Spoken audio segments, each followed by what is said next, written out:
Hello everyone, welcome to শিল্পীস blogs. আমি শিল্পী। আশা করছি তোমরা সকলে ভালো আছো, আমরাও বেশ ভালোই আছি। তো চলো আজকের ব্লগটা শুরু করা যাক। আজ সকাল সকাল প্রভাত দেখো বাজার থেকে অনেক কিছু নিয়ে এসছে। তো সবজি না একদম শেষ হয়ে গেছিলো, আর সয়াবিনও শেষ হয়ে গেছিলো। তো আমরা এই যে সাফোলার এই সয়াবিনটা খুব ভালো খাই, মানে আমার খুব ভালো লাগে, নরম হয় তো, আর মিডিয়াম দানা, একদম ছোটও না বড়ও না। তো ওটার সাথে 3টা প্যাকেট নিলে একটা বাটি ফ্রি। তো প্রভাত আবার নিয়ে এসছে একবারে বেশি করে। এর আগেও একটা বাটি পেয়েছিলাম আমি। যাই হোক, তারপরে দেখো এর সাথে নিয়ে এসছে গুঁড়ো মাছ, আর হলো এই কাতল মাছ, আর মাছ পাবদা মাছ নিয়ে এসছে। তো তোমরা আগে আমার ছেলের গান শুনো, তারপরে আমি বলছি।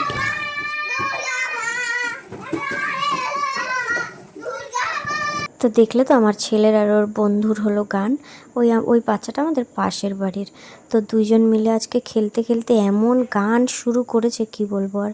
তারপরে তো অনেকক্ষণ খেলাধুলা করলো। সবসময় তো প্রতিদিন খেলতে পারে না, দুজনেরই স্কুল পড়াশোনা থাকে। এখন তো স্কুল ছুটি, তো ওই বাচ্চাটাও এসেছিলো, তো আজকে অনেকক্ষণ খেলেছে। তো তারপরে স্নান করিয়ে দিয়েছি, ও বাড়ি চলে গেছিলো। তারপরে খাওয়া দাওয়া করে আমার ছেলেকে ঘুম পাড়িয়ে দিয়েছিলাম, আমিও একটু শুয়েছিলাম। এবার দেখো ঘুম থেকে উঠেছে, এখন ওকে বানিয়ে দিচ্ছি, মানে দিয়েছি ডিম টোস্ট। এটা খেয়ে ও আবার যাবে পড়তে। তো আজকে পড়তে যাওয়ার সময় আমি কোনো ভিডিও করিনি। তো দেখো পড়ে চলে এসছে, আমার মা নিয়ে এসছে ওকে। আর এই দেখো আবার একটা মার কাছে বায়না করেছিল পড়তে যাওয়ার সময় যে একটু বোম কিনে দিতে হবে। তো মা আবার ওর জন্য 1 প্যাকেট বোম নিয়ে এসেছিলো, আর হাতে করে কলা নিয়ে এসেছিলো। মাকে বলেছিলাম আমার জন্য কলা নিয়ে আসবা, খাবো। তো যাই হোক, তারপরে মা তো বাড়ি চলে গেল। আর আমি হলো চিকেন করেছিলাম, চিকেন পকোড়া বানিয়েছিলাম। তো ওর বাবা চিকেন নিয়ে এসেছিলো কালকে হয়তো না পরশু। তো ওর জন্য আমি রেখে দিয়েছিলাম একটু চিকেন। ও পকোড়া খেতে ভালোবাসে, তো সেই জন্য। তো পরশু এনেছিল, কাল আর বানানো হয়নি। তো আজ ভাবলাম একটু চিকেন পকোড়া বানিয়ে দিই। তো ওকে দেখো চিকেন পকোড়া বানিয়ে দিয়েছি এখানে। ওটাই এখন খাবে। পড়তে যায়, তো পড়ার থেকে এসে ওর খুব খিদে পেয়ে যায়, এই জন্য কিছু একটা খাবার দিতে হয়। তো আজকে ভাবলাম চিকেন পকোড়া বানাই। এমনিতে ওর জন্য চিকেন পনির এই সমস্ত বাড়িতে আনাই থাকে, কেননা কখন ওর খিদে পায়, খেতে ইচ্ছে করে না ইচ্ছে করে। সেই জন্য আমি এনে, মানে যখন আনি একটু রেখে দিই ওর জন্য আলাদা করে ডিপের মধ্যে ভরি।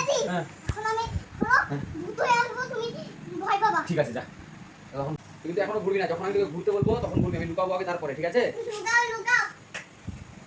চল, আমি লুকায় গেছি।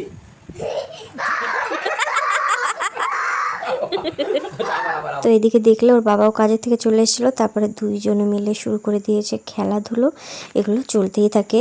তারপরে রাতে আমি বানিয়েছিলাম দেখো মিক্স ভেজটা বানিয়েছিলাম বাড়িতে যা যা উপকরণ ছিল। আর বললাম না পনির, চিকেন, মাছ এই সমস্ত রেখে দিই ডিপে, সবার বাড়িতেই আনানো থাকে, রাখা থাকে। তো ওটাই একটু পনির রাখা ছিল। তো আজকে ভাবলাম পনির দিয়ে মিক্স ভেজ বানাই, বাড়িতে যা আছে সেগুলো দিয়ে। আর নান বানিয়েছিলাম। নানগুলো কিন্তু বাটার ছাড়া একদম প্লেন, বাড়িতে বানানো, খেতে বেশ ভালোই লাগে। আমার ছেলের খুব প্রিয় খাবার এটা। তো রাতে ওটাই খেয়েছি। আর এটা দেখছো তার পরের দিন সকালের ব্লগ। সকাল না, এখন মোটামুটি 12টার মতো বাজে। তো আজ যাচ্ছি একটু ডাক্তার দেখাতে বলতে আজ আমার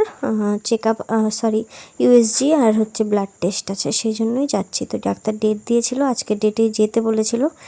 তো দেখো চলে যাচ্ছি আমরা ব্লাড টেস্ট করাতে আর ইউএসজি করাতে। তো এটা হলো আমার ফাইনাল ইউএসজি আর ফাইনাল টেস্ট। ডাক্তার বলেছে সব কিছু ঠিকঠাক থাকলে এরপর আর কিছু করাতে হবে না। এরপরে চলে এসছি আমরা দেখো। এবার এখানে এসে দেখছি প্রচুর ভিড়, প্রচুর মানে প্রচুর ভিড়। আজকে যেই ডাক্তারটা এসছে আর কি ইউএসজি করাতে, উনি হয়তো বাইরের থেকে আসেন, তো সেই জন্যই আর কি খুব ভিড় আজকে। তো আজকে মানে ইউএসজি করাতে গিয়ে, এই সব টেস্ট করাতে গিয়ে আজকে অনেক আরও মেয়েদের দেখলাম যে আমার মতোই ওরা সেম প্রেগনেন্ট, মানে ওই ধরো আমার যত মাস ওদেরও ততই মাস। আমি তাই মনে মনে ভাবছিলাম, আর প্রভাতের সাথে গল্প করলাম, সবাই যদি একবারে ভর্তি হয়ে যায় একই ডেটে, তাহলে কতগুলো পেশেন্ট একসাথে ভর্তি হবে, কীরকম একটা ব্যাপার।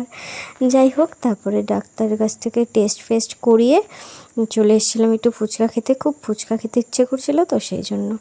তো এখন তো আমার ইদানিং খুব ক্রেভিংস বেড়েছে, মানে আগে এরকম ছিল না, এই কয়েকদিন ধরে 10-15 দিন ধরে খুব এটা ওটা খেতে ইচ্ছে করে। তো তারপরে ফুচকা খেয়ে দেন আবার ছেলের জন্য একটা ডাব নিলাম। নিয়ে তারপর আমরা দেখো বাড়ি যাচ্ছিলাম। আর আমার বেবি এই সময়টাতে এত নড়ানড়ি করছিল, তো আমি ভাবলাম একটু ভিডিও করি, তোমাদের সাথেও শেয়ার করব। এমনিতে তো সারাক্ষণ নড়ানড়ি করতেই থাকে, তখন তো আমি ভিডিও করি না, সবসময় ভিডিও করাটা সম্ভবও নয়, কিন্তু যখন নড়ছিল তখন ভিডিও করলাম। তো ভিডিও যতক্ষণ অন করে রেখেছি খুব একটা বেশি নড়ছিল না, আর যখন বন্ধ করেছি তারপর আবার শুরু লাফালাফি। তাও দেখো একটুখানি ক্যাপচার করতে পেরেছি, তোমরা বুঝতে পারছো কি না জানি না।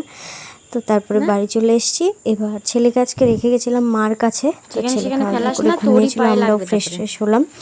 তারপর সন্ধ্যাবেলা দেখো ওর বাবা এসছে কাজের থেকে, হাতে করে আবার কয়েকটা বোম নিয়ে এসছে, তারাবাতিগুলো। আর ও খুব খুশি। পুজো চলে গেছে কিন্তু আমাদের বাড়িতে এইসব বন্ধ হচ্ছে না, এই বোম ফাটানো। দেখো এখানে বসে বসে বারান্দায় ও হলো তারাবাতি জ্বালাচ্ছে। এবার ওর বাবা বলছে যে কয়েকটা বোম ফাটাই না, দিবে না। এরপরেই ওর বাবা আবার চলে গেল কাজে, আর চলে এসেছিলো আমার ননদেরা, এই 2 ননদ এসেছিলো আমাদের বাড়িতে, আর নিয়ে এসেছিলো গরম গরম সিঙ্গারা। তো আজকে সন্ধ্যাবেলা আমরা সবাই মিলে এগুলোই টিফিন করলাম। তো যাই হোক, আশা করছি তোমাদের ব্লগটা ভালো লেগেছে। ভালো লাগলে অবশ্যই একটা সাবস্ক্রাইব করে দিও। টাটা, দেখা হচ্ছে নেক্সট ব্লগে।